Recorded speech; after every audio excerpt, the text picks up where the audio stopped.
প্রতীক্ষার অবসান ঘটিয়ে অবশেষে পর্দা উঠল ইতিহাসের সবচেয়ে বড় মহাযজ্ঞ ফিফা বিশ্বকাপ 2026-এর। যুক্তরাষ্ট্রের লস অ্যাঞ্জেলসের সোফাই স্টেডিয়ামে এটি ছিল বিশ্বকাপের তৃতীয় উদ্বোধনী অনুষ্ঠান। বাংলাদেশ সময় শনিবার ভোর 6টায় জমকালো আয়োজনের মধ্য দিয়ে পর্দা ওঠে এবারের বিশ্বকাপের মার্কিন অধ্যায়ের। ঠিক যেন চাঁদের আলো নেমে এসেছিল লস অ্যাঞ্জেলসের বুকে। প্রযুক্তির সর্বোচ্চ মেলবন্ধনে সোফাই স্টেডিয়ামের সবুজ গালিচা রূপ নেয় জীবন্ত ক্যানভাসে। 70,000 দর্শকে কানায় কানায় পূর্ণ স্টেডিয়ামে গর্জন তখন কান ফাটানো। মঞ্চে হাজির হন pop sensation Katy Perry. Katy পেরির সুরের ঝংকার মাতিয়ে দেয় পুরো স্টেডিয়ামকে। ফিফা বিশ্বকাপে অংশগ্রহণকারী 48টি দেশের পতাকায় ঘিরে ছিলেন সঙ্গীত শিল্পী।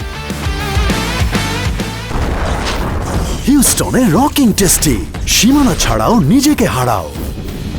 উদ্বোধনী মঞ্চে পারফর্ম করেন বিশ্বের বিভিন্ন প্রান্তের জনপ্রিয় সঙ্গীত শিল্পীরাও। র‍্যাপ শিল্পী ফিউচার, ব্রাজিলের গায়িকা আনিতা, দক্ষিণ কোরিয়ার ব্ল্যাকপিঙ্কের লিসা, নাইজেরিয়ার অ্যাফ্রোবিট তারকা রেমা এবং দক্ষিণ আফ্রিকার সঙ্গীত শিল্পী টাইগা সবাই মিলে জমিয়ে তোলেন ফিফা বিশ্বকাপের জমকালো উদ্বোধনী অনুষ্ঠান। ফিফা বিশ্বকাপের উদ্বোধনী অনুষ্ঠানে আর উপস্থিত ছিলেন হলিউড সুপারস্টার টম ক্রুজ ও ইংল্যান্ডের কিংবদন্তি ফুটবলার ডেভিড বেকহাম। আর উপস্থিত ছিলেন হলিউডের সেলিব্রিটিরা। ফুটবল বিশ্বকাপের ইতিহাসে এবারই প্রথম সম্পূর্ণ নতুন এক অভিজ্ঞতার সাক্ষী হলেন বিশ্বব্যাপী কোটি ফুটবল প্রেমীরা। 3টি আয়োজক দেশে আলাদা আলাদা উদ্বোধনী অনুষ্ঠানের মধ্য দিয়ে ইতিহাস গড়ল ফিফা বিশ্বকাপ 2026। জাঁকজমকপূর্ণ 3টি উদ্বোধনের অনুষ্ঠানের রেশ কাটতে না কাটতেই দর্শকদের চোখ এবার মাঠের মূল লড়াইয়ে, যেখানে বিশ্বজয়ের লক্ষ্যে প্রথমবারের মতো লড়বে 48টি দল।